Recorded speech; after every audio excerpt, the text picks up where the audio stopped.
কদিন ধরেই আমি চর্চা করছিলাম যে ভারতের মেধা নিয়ে। তো মেধার মাপকাঠি তো একটা তো আছেই। বলতে পারেন নোবেল পুরস্কারটাকে যদি আমরা একটা টুল হিসেবে ধরি পরিমাপ করার, ভারত কয়টা নোবেল পুরস্কার পেয়েছে? এমনিতে তো আমরা যা জানি যে ইউরোপ ও আমেরিকা প্রচুর পায়। তো ইউরোপ ও আমেরিকার লোকেরা মানুষ, আর আমরা কি অমানুষ? প্রশ্ন তো জাগে, ফ্রাস্ট্রেশন তো লাগে। আমি না পেলাম, কিন্তু আমার রাষ্ট্রের লোকেরা কেউ তো পাবে। 140 কোটি লোক, যেখানে 1 কোটি লোক 22খানা নোবেল পায়। আর নোবেল পুরস্কার দেওয়া হচ্ছে 1901 সাল থেকে আজকে অব্দি। ঠিক আছে, ভারত কটা নোবেল পুরস্কার পেয়েছে গত 124 বছরে? 1947-এর স্বাধীনতার আগে 2 জন, আর স্বাধীনতার পর 2 জন। তো হিসাবটা আমি দেখাচ্ছি। বক্তব্য হলো, ভারত কি সত্যি দেউলিয়া? বাঙালির দেউলিয়াপনাও আমি জানি, আমরা সবাই জানি। এ অত্যন্ত এক সময়ে নবজাগরণ এনেছিল বিংশ শতাব্দীর গোড়ায়, আর একবিংশ শতাব্দীর গোড়ায় আমরা নরকের গোড়ায়। তো 140 কোটি ভারতবাসী, সেখানে বাকি রাজ্যদের, প্রদেশের লোকেদের কি অবস্থা? তাদের বিদ্যা বুদ্ধি কোথায়? আমরা দেউলিয়া শিল্প, সাহিত্য, সংস্কৃতি, ধর্ম এবং অর্থনীতি, রাজনীতি, সমস্ত দিকগুলোতে আমরা দেউলিয়া।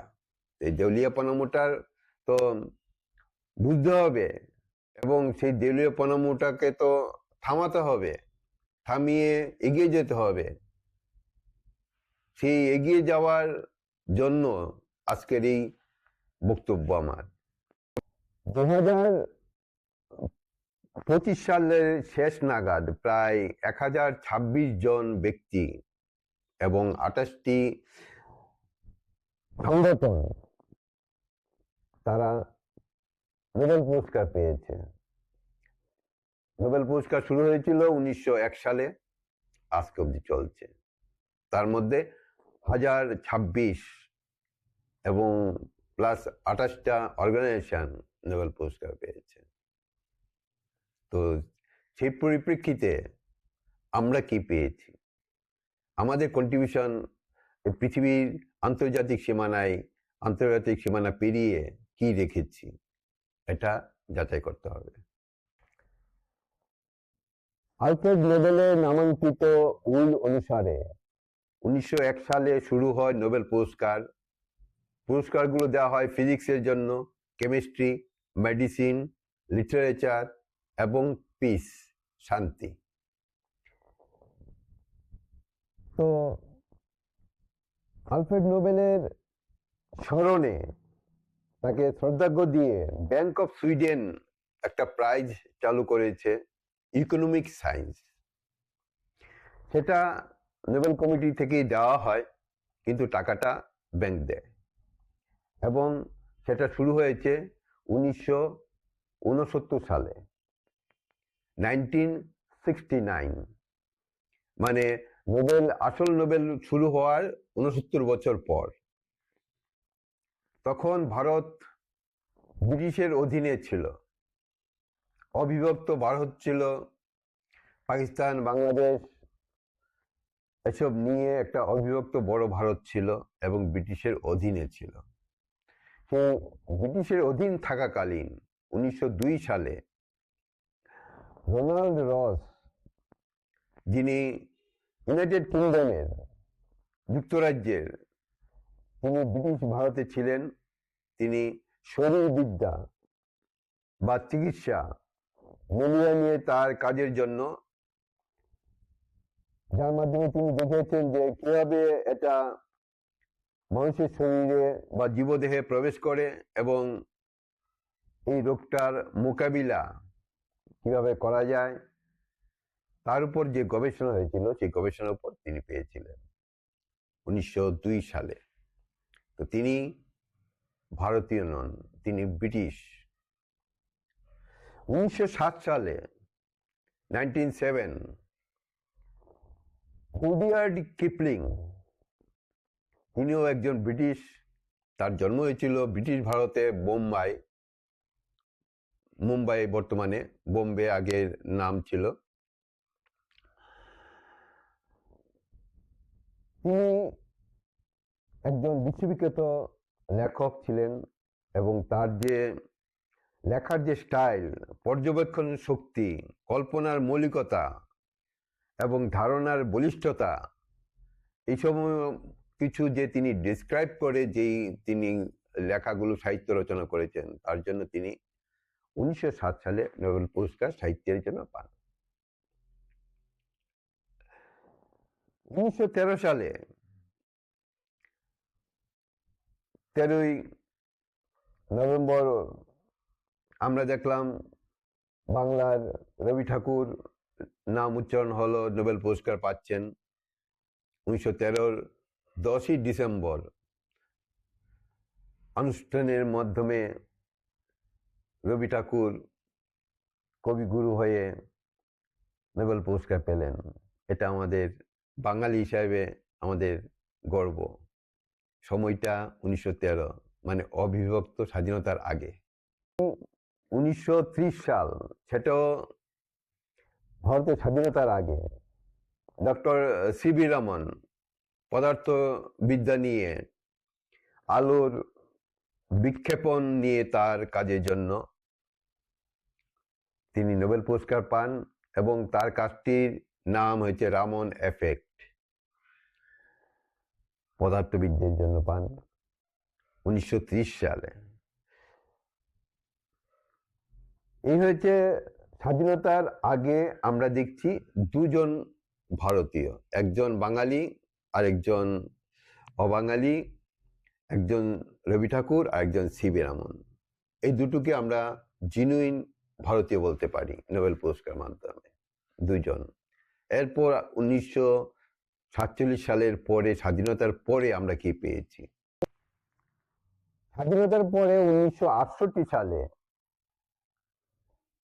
হরগোবিন্দ খোরানা,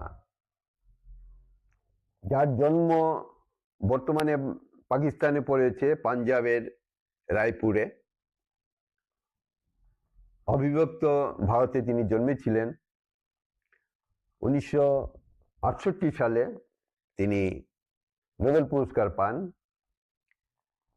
68-র আগে 1966 সালে তিনি আমেরিকার নাগরিকত্ব পান।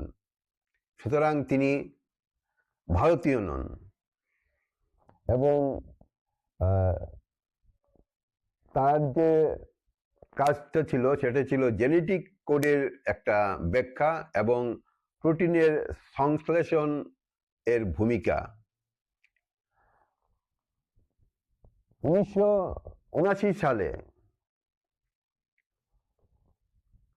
মেসিডোনিয়ার জন্মগ্রহণকারী, উত্তর মেসিডোনিয়াতে জন্মগ্রহণ করেছিলেন মাদার টেরেজা, যিনি 19 বছর বয়সে কলকাতায় আসেন সিস্টার অব লয়টুতে যোগ দিতে, মানে একটা ধর্মীয় প্রতিষ্ঠান। পরে তিনি সেন্ট মেরিতে শিক্ষিকার চাকরি নেন। 38 বছর বয়সে 1948 সালে তিনি কলকাতার গরিবদের নিয়ে, গরিবরা কিভাবে একটু ভালো সুখ এবং শান্তি দেখতে পায়, বা রাস্তায় একটা লোক মরে যাওয়ার চাইতে তার ডিগনিটি নিয়ে তিনি কি করে ভালো করে সম্মানের সাথে, মনুষ্যত্ব, একজন মানুষের সম্মান নিয়ে তিনি মরতে পারেন, তার জন্য মিশনারিজ অফ চ্যারিটি তিনি শুরু করেন। সেটা 1948 সালে, এবং তারপর থেকে তিনি কাজ করে যাচ্ছেন। তিনি পুরস্কার পেয়েছেন 1979 সালে, শান্তির জন্য তিনি পুরস্কার পান। তিনি ভারতীয় নাগরিকত্ব নিয়েছিলেন, তো তাকে আমরা ভারতীয় ধরতে পারি। যদিও তার জন্ম হয়েছে উত্তর ম্যাসেডোনিয়াতে। 1983 সালে সুব্রহ্মণ্য চন্দ্রশেখর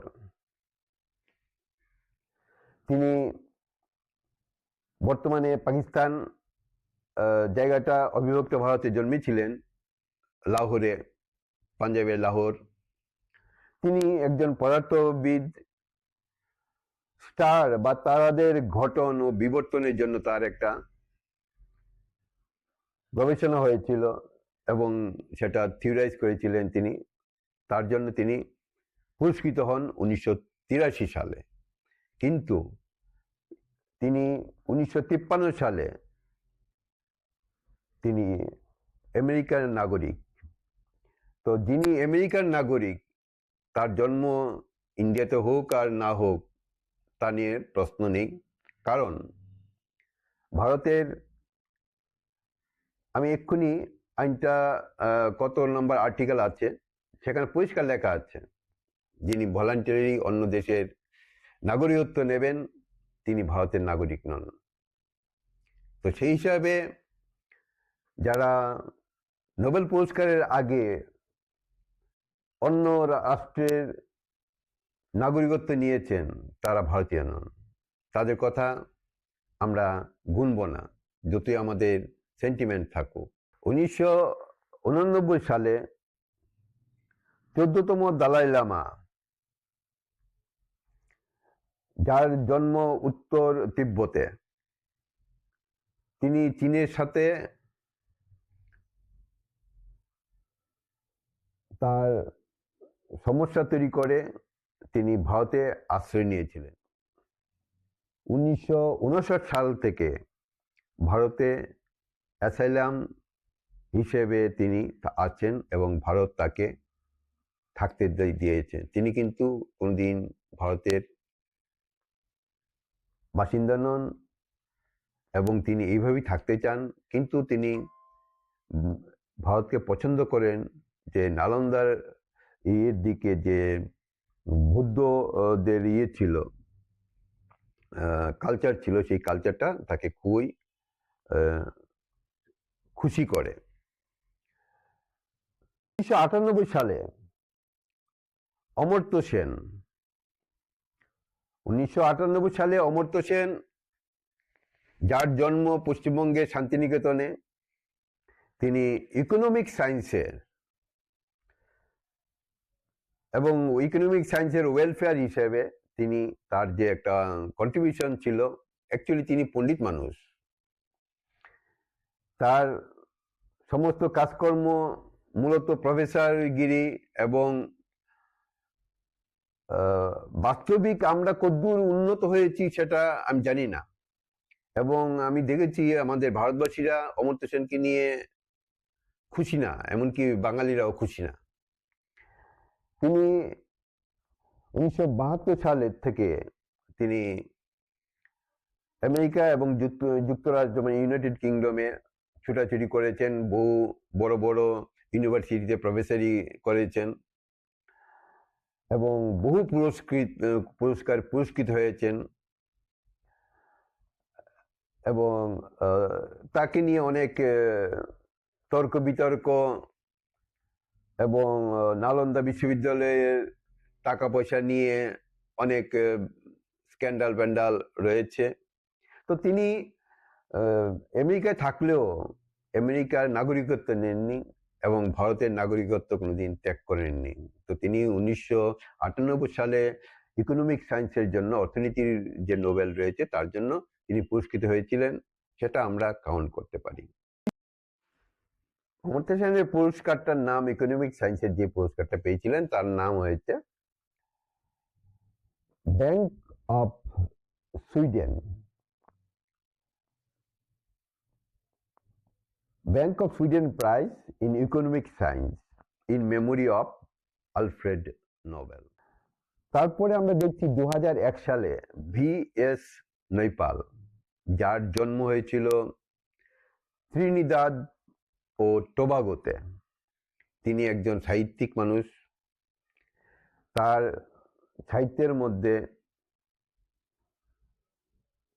দূরদর্শিতা রয়েছে এবং আহ, মানুষের মধ্যে যে মানুষকে সাপ্রেস করে রাখা হয়, দমন নীতি করা হয়, সেসব জিনিসগুলোর উপর রিফ্লেক্ট করে তিনি তার সাহিত্য রচনা করেছেন। তিনি সম্ভবত বুকার প্রাইজও পেয়েছেন, আমার এক্ষুনি খেয়াল পড়ছে না। সে যাই হোক, তিনি নোবেল পুরস্কার পেয়েছেন 2001 সালে। এস নেপাল কিন্তু ভারতীয় নন। 2009 সালে বেঙ্কটরমন রামকৃষ্ণন, যিনি যুক্তরাজ্যের, মার্কিন যুক্তরাষ্ট্র, যার জন্ম চিদম্বরম, ভারতে, তামিলনাড়ুতে, রসায়ন রাইবোসোমের গঠন ও কার্যকারিতা নিয়ে তিনি গবেষণা করতেন, তার জন্য তিনি পুরস্কার পান নোবেল। বেঙ্কটরমন ইউনাইটেড স্টেটের বাসিন্দা, তিনি 1985 সাল থেকে আমেরিকান। তারপরে আমরা দেখছি একটা শান্তি পুরস্কার, সেটা হয়েছে কৈলাস সত্যার্থী। তিনি ভারতীয়। তিনি শিশু ও তরুণদের জন্য অনেক কাজ করেছেন, তাদের শিক্ষার অধিকার নিয়ে কাজ করেছেন এবং তার যে দীর্ঘদিনের সংগ্রাম, তার জন্য তিনি শান্তি নোবেল দিয়ে হিসেবে, মানে তিনি শান্তি নোবেল পেয়েছেন এবং এইভাবেই তিনি পুরস্কৃত হয়েছেন। এই হয়েছে আমাদের স্বাধীনতার পরে দুজন লোক আমরা দেখলাম, একজন অমর্ত্য সেন আর একজন কৈলাস সত্যার্থী, 2014 সালে। 2019 সালে অভিজিৎ ব্যানার্জি, যিনি 2017 সালে আমেরিকার নাগরিক হয়েছিলেন, তিনি, যার জন্ম পশ্চিমবঙ্গের কৃষ্ণনগর, ভারতে, তিনি অর্থনীতির পুরস্কার পেয়েছিলেন। তো যেহেতু তিনি আমেরিকার নাগরিক, সেহেতু পুরস্কারটা তো আমেরিকারই, ভারতীয় না। আমরা শুধু শুধু সেন্টিমেন্ট দেখাই যেহেতু আমরা দেউলিয়া, তা না, আমরা দেউলিয়া। তো আমি আপনাদের পরিষ্কার বুঝিয়ে দিলাম যে ভারতবর্ষে যে গুগল খুললে উইকিপিডিয়াতে লেখা আছে ভারত 13টা নোবেল পেয়েছে। 1901 সাল থেকে 2025-এর মধ্যে 13টা নোবেল পেয়েছে। আমি আপনাদের দেখিয়ে দিলাম এবং ভারতের আইন অনুসারে, নোবেল কমিটির আইন অনুসারে, নোবেল কমিটি বলেছে নোবেল পুরস্কারের সময় পুরস্কৃত ব্যক্তি যেই দেশে থাকেন সেই দেশের নাগরিক হিসেবেই তাকে দেওয়া হয়। আর ভারত বলেছে যে যেই ব্যক্তি ভারত ছেড়ে অন্য জায়গায় নিজের ইচ্ছেতে নাগরিকত্ব নেয় তিনি ভারতীয় নন। তো এই দুটো পরিপ্রেক্ষিত হিসেবে আমরা দেখলাম যে 13টি নোবেলের মধ্যে আমরা কিন্তু পাইনি। জাগো জাগো ভারত, জাগো জাগো। আমাদের তুলনায় অন্যান্য রাষ্ট্রগুলো, বহু রাষ্ট্র আছে আমাদের থেকে খুবই খারাপ অবস্থা ঠিকই, কিন্তু আমরা নিচে দিয়ে কেন তাকাবো? আমরা ইউরোপ আমেরিকার সাথে যখন তুলনা করছি, তখন আমরা ইউরোপ আমেরিকার মতোই পুরস্কারগুলো পাবো। আমাদের ব্রেনটাও ওই রকম জায়গায় নিয়ে যেতে হবে। আমাদের প্রতি 1 কোটি মানুষ যেন 34টা করে নোবেল পুরস্কার পায়, ওই রকম তৈরি করতে হবে।